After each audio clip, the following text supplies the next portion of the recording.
Welcome to Sailing the East. Hello, I'm Bela Musits. And I'm Mike Wasserman. This is our inaugural episode of our new podcast, Sailing the East. This is sort of an experiment, as I am the sailor. And I, Mike Wasserman, know almost nothing about sailing. Not only that, I'm actually located in Germany, not near any water that you could sail anything more than a little Sunfish on. But I am interested in learning more about sailing, and I figured, why not? Here we go. But why this podcast? Well, Bela and I met when we were both business professors at Clarkson University in New York, in the U.S. And a little over 3 years ago, I moved to Germany, and I'm now a professor here at the Münster School of Business in Munster, Germany. And I, Bela, retired last year from Clarkson and started doing some more sailing. So really, this is just an interesting way for Mike and I to stay connected, learn from each other, and hopefully share some of our curiosity with like-minded others. And Bela, this is actually the second time you convinced me to do a podcast with you. We have another podcast, over 100 episodes that we recorded, and this is called The Unconventional Path, Entrepreneurship and Innovation Stories with Bela and Mike. And we continue to do that podcast, and it's really something that Mike and I really enjoy. And one day we were talking about my sailing, and Mike said, you know, that's kind of interesting, the places you've been, the things that you've done. And so we're going to try this as a new podcast. And we have a lot of fun doing our original one, and I think we're going to have a lot of fun doing this one. And we wanted to take sort of an interesting twist on it, the thought of having a non-sailor as part of the sailing podcast. We thought that would be interesting. Yeah, I mean, I like to ask questions and I like to learn things. So hopefully our podcast will appeal to both experienced sailors and those who want to learn more about sailing. Yeah, so in this podcast, it's going to be a blend of talking about visiting various different destinations, predominantly around the East Coast of the United States. And we'll try to provide some interesting and helpful information about sailing itself, sailboats, various different techniques, and mostly around the cruising type of sailing. We're not going to be talking about racing all that much. And I also like to meet people and learn from them. So I will tell you that whenever I sail, I almost always come across at least one interesting person, and I'll try to convince them to be a guest on the podcast as well. So we expect each episode to be about 20 minutes in length, but the interview episodes might last a little bit longer because people are interesting and sometimes it takes longer. But and our release schedule will vary from maybe once a week to once a month. We'll do some in batches. Things like that. So this is going to be kind of flexible and fluid, and we hope you bear with us. Yeah, and like I said before, we're going to focus predominantly on the East Coast of the United States, and it's going to be not about crossing oceans. It's going to be not about taking 10-day trips or long ocean passages. We're going to be talking about, I think, what the majority of sailors do, which is 1 to 5 day trips where they bounce around the coast and they visit various different places. So a little quick summary about my sailing background. So I started sailing actually when I met my wife. Well, then she wasn't my wife. We were both in high school, and her family took vacations on Lake George. And in Lake George, which is in upstate New York, has a bunch of islands on it. And they would camp on these islands, and I would go along. And there was two things I liked to do when I was that young lad, and I still like to do, and one was fish, and the other was to sail. And they had a Sunfish. So if it was not windy, I would be out fishing. If it was windy, then I would be out sailing. And that's how I used to spend a couple weeks every summer up on Lake George, and that really gave me the sailing bug. And we later got married, and soon thereafter, we bought a sailboat. We bought our first sailboat, which was a Catalina 22. We kept it on the Hudson River, which is close to where we lived. The river was nice and wide there. It was a pretty good place to sail. And then we moved to California and took the boat with us. And we kept it on Folsom Lake, which is near Sacramento and is also next to Folsom Prison, which is the famous Johnny Cash place that he spent some time at.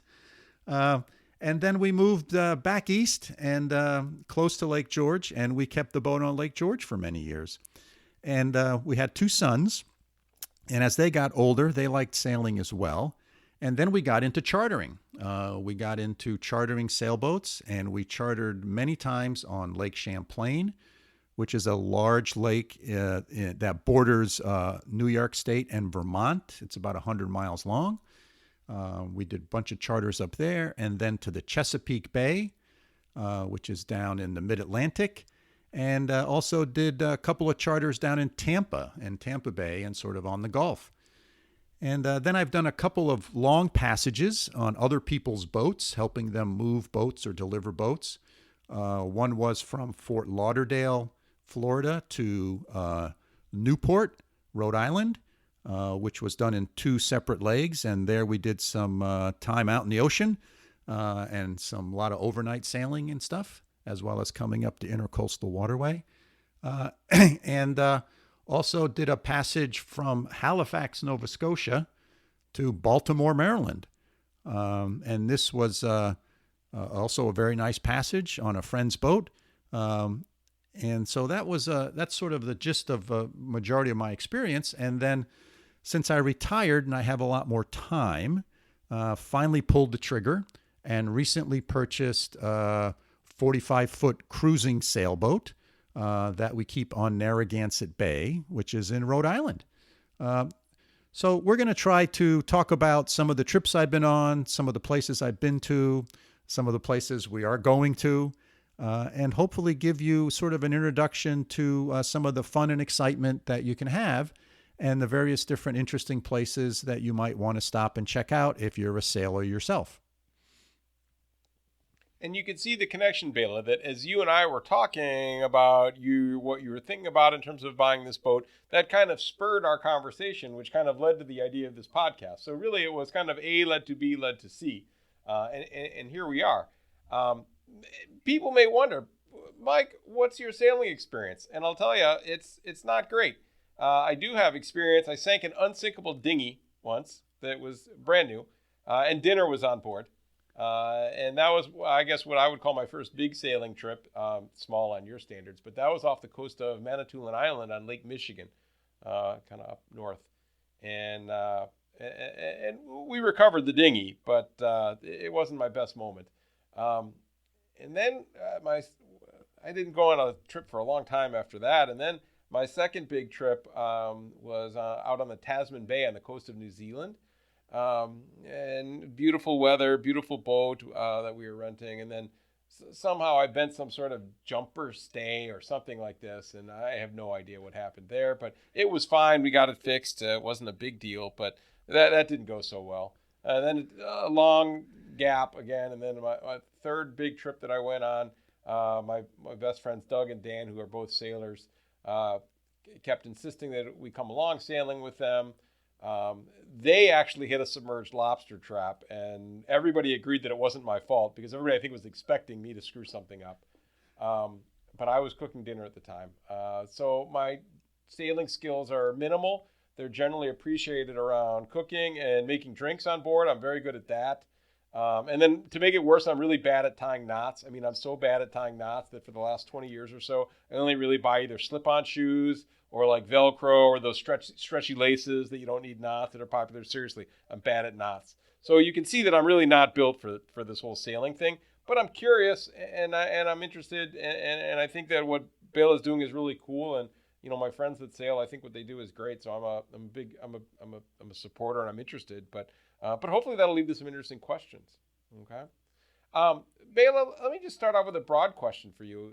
We don't want to go too far down this road, but what do you think are kind of the important trends for the typical kind of small boat, small trip sailor, or medium boat, medium trip sailor such as yourself? Not talking about ocean journeys and things like that. Well, I think it's a great way to spend some family time. There's actually been a sort of a resurgence here. You know, we're in the midst of this COVID pandemic around the world, and people have figured out that having a boat and having your family on it and maybe your close friends and spending the weekend together on it is sort of a good way to be able to get some social interaction and social time during these times that we're in with the COVID crisis going on. But that's sort of hopefully a temporary trend. but I think it has opened up a lot of people's eyes to sort of the boating experience.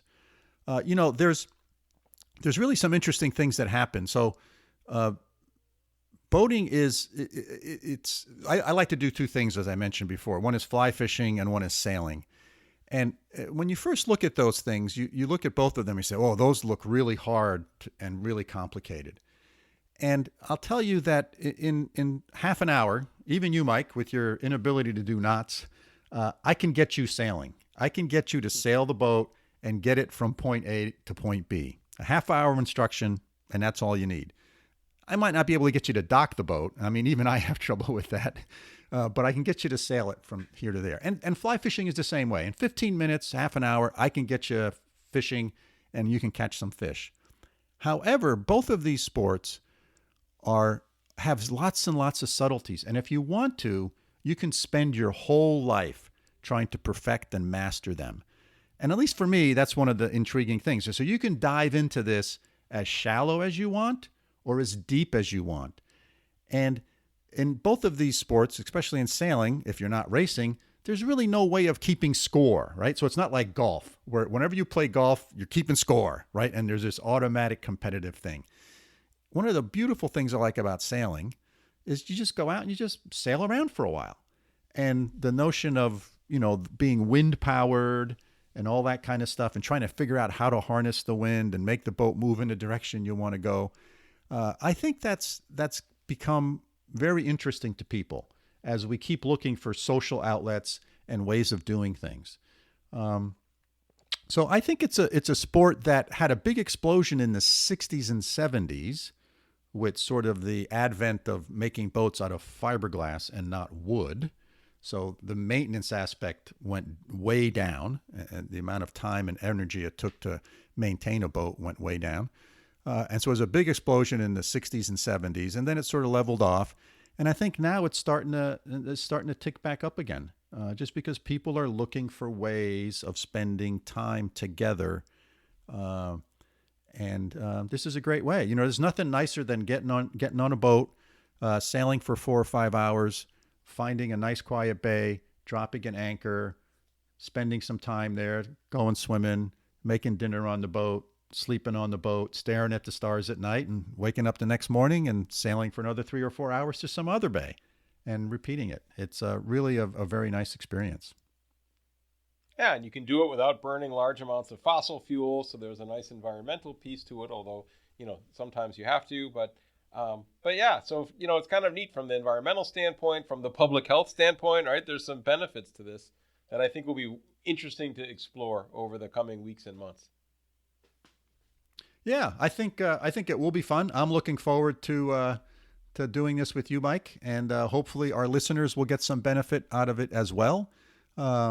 We've got a couple of fairly interesting podcasts lined up, places that I've been to that are nice destinations for people to visit, for those of you who have boats. And actually, many of these places you can visit by a car. So they're not remote islands out in the Bahamas where the only way you can get to them is by boat. These are sort of places that you can visit in many different ways, and whether it be by boat or some other form of transportation.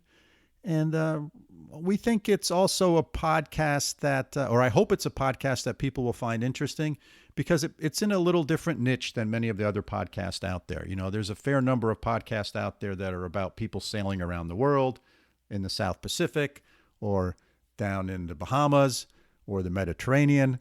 And this one is kind of, like I said, going to focus primarily on the East Coast of the United States.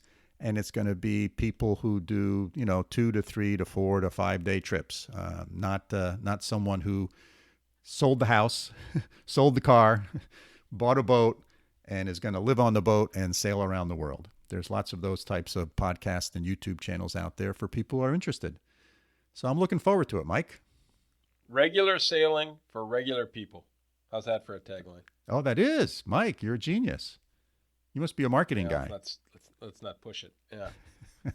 Great. So we'll release a bunch of episodes here shortly, and hope that you subscribe and things like this. We also, in our other podcast, we'd like to get emails, questions, and notes from listeners.